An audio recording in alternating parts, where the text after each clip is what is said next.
Hi, my name is Catherine from the Big Loteri Fund. Hi, my name's Chris Baker from the Big Lottery Fund. Hi, we're just setting out for Merthyr Tudful to meet the Toy in Action group. And we are here at the Outdoor Partnership in Capel I'm here today at Milford Youth Matters to surprise them with the news that they've been awarded £437,000. £500,000 of National Lottery money. £230,000 National Lottery. They haven't got a clue. Come on, let's go and surprise them. Hello, it's my bobble. Okay, all right. What we're here to do today is to say congratulations, your award has been granted. £437,000. Oh my God! Diolch yn fawr iawn i chwaraewyr gronfa genedlaethol. Mae'n bleser mawr gen I ddeud bod chi wedi bod yn llwyddiannus.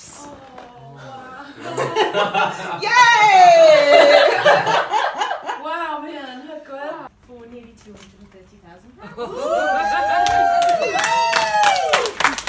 So congratulations. I'm shaking. I've gone all red. I don't know why you've gone red. Oh, that's amazing. Llongyfarchiadau mawr I chi, haeddiannol iawn. Wow. What are you going to do first to celebrate? Going to run around the building first.